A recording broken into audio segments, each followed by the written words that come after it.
Welcome to Prisca Theologia. Today we're going to be talking about the Garden of Eden in relation to the sine wave, which is the secret key to the universe. Walter Russell says that all the secrets of creation are found in the wave, and that wave is found on the ecliptic, starting at Aries, going through into the winter months, ending in Pisces, is the path that the sun takes and reflects onto the sun, onto the earth. So in occult syncretism, we would say that the sine wave is the sin of Eve, or Eve, that nature, that spiritual emotional desire for incarnation, allows the monad or the soul to descend into the realm of duality. Hence, biting the apple is biting the torus field. The torus is the shape of an apple. That torus field, when our soul, our the inner feminine aspect of ourself, decides to plunge into material realm, then we experience the 12 and the plane of inertia here in the center. And here's where the sun sets on the scales and is judged as it climbs back into Aries, the resurrection. So when it comes to the Garden of Eden is life of spirit or bliss. So the Garden of Eden is found within an elevated state of consciousness that allows you to perceive purity, innocence, and beauty. And this realm is the subtle dimension. That is the fifth dimension, or the more subtle realm, before we incarnated into the physical realm of flesh and blood, bones, time.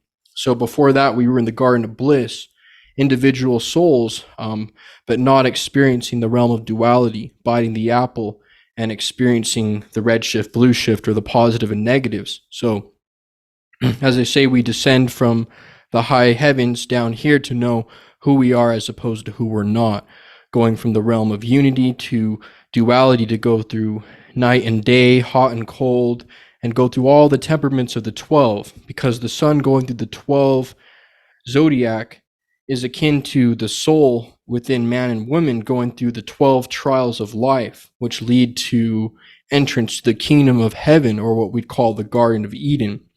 The Garden of Eden, as within, so without. So not only is it a state of being, but it exists in our heart. So it's a state of being in our heart, but it is a realm outside of this physical realm. It would be the physical realm into a more subtle dimension, where you would be immortal.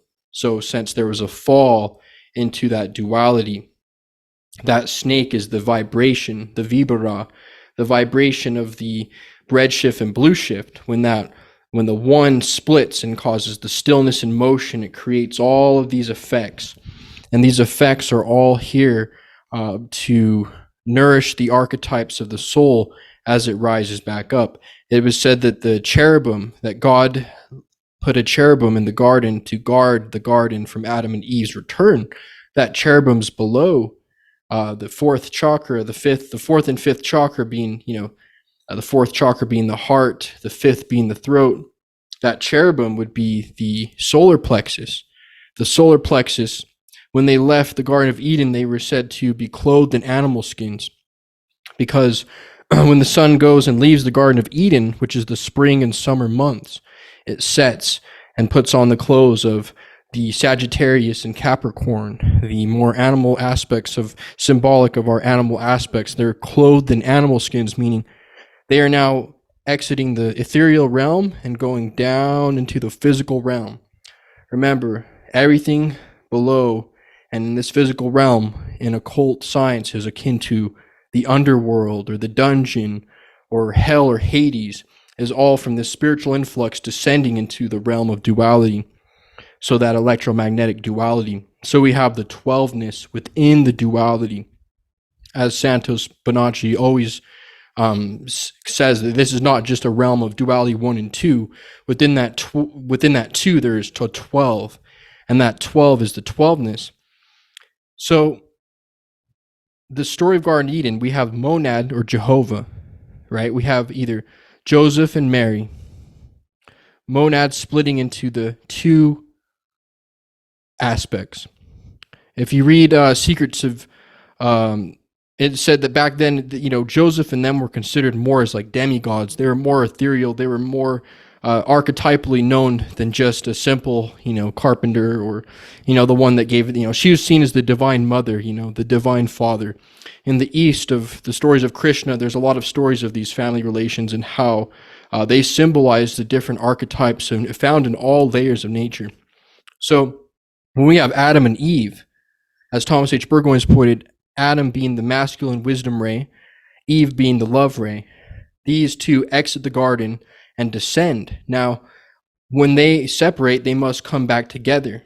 So it says, you will leave your mother and be one flesh with your wife. So then the Adam and Eve come together and are able to overcome the duality, overcome the animal nature, overcome the animal desires that they fell into, and ascend back into the Garden of Eden, which is also within the body through the mysteries of the soul going down into the spinal column, going through all the nerve centers, down to the sacrum, and then rising back up into the head, and then resting at the heart chakra. Thy kingdom come, thy will be done on earth as it is in heaven. When you rise in consciousness to the head, it comes down and rests back into the heart. The heart is the seat. So you have the Father in the mind and the Divine Mother in the heart. And then you have the electrical currents in Scorpio that need to be transmuted. That transmutation is overcoming the serpent and purifying the body and making it ethereal again. So, of course, we know the apple is the torus field. The plane of inertia is where the manifestations occur. The sun going through the 12 and descending into Libra is the soul. Adam and Eve descending into animal skins, descending into the physical flesh, where we must have a physical death to have a spiritual rebirth. Now, that spiritual rebirth can happen sooner than death and can be utilized while still in the physical realm. So we have Adam being the brain or the mind and choice, Eve being emotions, matter, and desire, and snake being the tempting force, the senses or set. So the sun sets. When we have a desire, say for sexual lust or for indulgence, then we have the tempting force of matter to tempt Eve, the emotions, the desire aspect of the soul to receive, which then goes up to Adam and says, hello, Adam, could we partake of this? And if the mind says yes, then the choice is made and you reap the fruits for those actions of cause and effect.